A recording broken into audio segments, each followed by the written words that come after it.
Hi, Michael. Hey. Hi. Sorry for intruding on you while you're working. Not at all. So how are we doing here?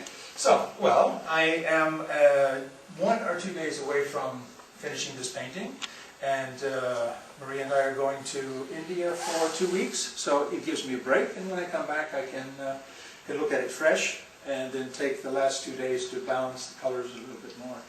This painting is a painting for an exhibition called the Venus Exhibition, and it's an invitational exhibition for about 35 artists worldwide that work in the area of magic realism or fantasy realism. And so this is the first time really that an attempt has been made to bring together artists from all over the world in this particular area, genre of work. And we all have the subject of Venus. So I took the idea of Venus as a evolving feminine energy or consciousness. And I think in the Greek tradition, Plato saw Venus not as the goddess of beauty and the goddess of love in the sense of sensuality, but in the higher sense that Venus is a deity that is bringing harmony out of chaos in the earth plane. So she came down to the earth to stabilize the consciousness. Of course, this is the water.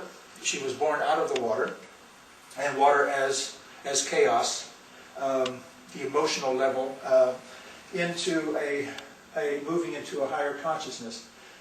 The designs around it, you see the arrow-type shapes moving downward. Consciousness is not just a one-way thing. That as consciousness evolves out of chaos into harmony and to beauty, the divine consciousness comes down and gives us help. So there is this mixture of the two different types of harmonizing energy. The figure here on the right side I've used before, and it's a figure of, let's say, when there is a major cosmic event taking place, that you get that sense by moving actual cosmic elements. Two of the main characters that Venus is connected to is Mercury, who is the messenger of the gods.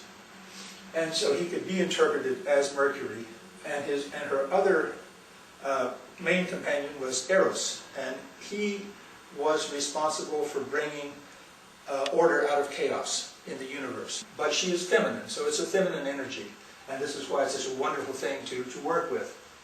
I used this symbol, which is the golden serpent, which connects her to another part of the evolution of consciousness in our planet, and that is Eve. She is also connected to Gaia, which is sort of like Mother Nature, or the feminine energy of our planet. But the symbol of the serpent in the biblical tradition is a negative thing. The serpent is evil.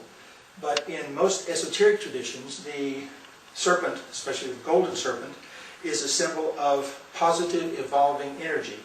And I believe that with Eve, that it was not a negative influence, but it was a positive one. So I used the symbol of the serpent to connect her to Eve and to our tradition as human beings. Yeah, and that's about it. Most of those symbols are my personal symbols that I am blending together to create this image. The one thing that I didn't mention is that she is closely associated with the three graces. And in most Renaissance paintings, the three graces are more like handmaidens. They run the bath for her or whatever. But in the esoteric traditions, the three graces are beings that are above the physical plane, and they helped her to descend into a physical body. Keep in mind, she is now a goddess, but she is living in a physical form on the earth.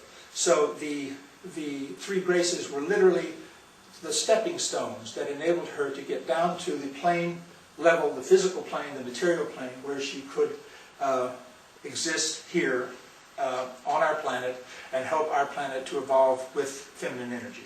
This play of lower and higher, the connecting of the lower chaotic energy or the material energy, this sort of gross matter that we participate in. We live in this, but we're more than this. And the sense that out of the water, out of the chaos, she is coming forward, but she is protected from the lowest to the highest. Are all your paintings in the exhibition going to be Venus-oriented? There's one painting per artist. One painting per yes, artist. so this one is mine, I see. and there will be, I think there are 35 or 38 artists that are coming all I together. see. They're coming from all over the world. And so it'll be really interesting Yeah. to meet artists that have been working exactly the same way as I have been all these years, but we've never met. Right. So an artist from Japan, Yugoslavia, America, South America, and we're all coming to meet in one place at one time for the first time, because there has never been a major exhibition of this particular style of painting. I think it's very exciting. Yes, and I just wanted to show you one other thing Okay. while I'm doing this, is I do something called stone lithography, and that's a printing process. And when I say to most people that I do stone lithographs, the thing that they think about is like a big river stone, sort of this big round boulder, and you draw on it or something like that. And I try to explain that the stone is not that, but it's more like this. And this is a flat stone. It's quite heavy. It's about 20 pounds. And you draw on the flat surface, and from there you can etch it and eventually print it. This is very small, and I can pick it up. This is a stone lithograph. It came back from Paris because we shipped it there and the glass broke, and so it's slightly damaged, and so it's just sitting here in the studio. But this stone lithograph would have to be on a stone this much bigger all the way around, so that stone has to be moved by a hydraulic easel. Otherwise, it's just so heavy that you can't possibly work with it. And I think the thing that is so interesting is that when people come and see this living thing, these 165-million-year-old Bavarian limestone, this beautiful flat surface, and you draw on it, but it never reacts the same way each time. When the weather changes, the surface changes. Right. So you always have to be like, oh, I thought I was drawing hard enough. It's too light. What do I do now? And so from the very beginning, you play a game between the stone and the work that you want to try to create. So it's a wonderful technique, Yes. very laborious, and unfortunately dying out because not too many That's a people want to shame. learn how to do it.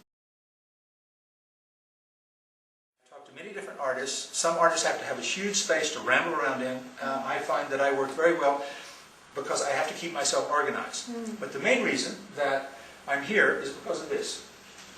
Any morning when I'm feeling tired or Where are we stressed, exactly? difficult, Location. location-wise, we are on the southern Spanish coast. Can you take us out? Yeah. And so when everything is going bad, when you get up in the morning and you have bright sunshine and you have the sea in front, I think it would be a shame if anybody couldn't feel better and get up and go to work. Absolutely. So this keeps me going. Beautiful. Thank you.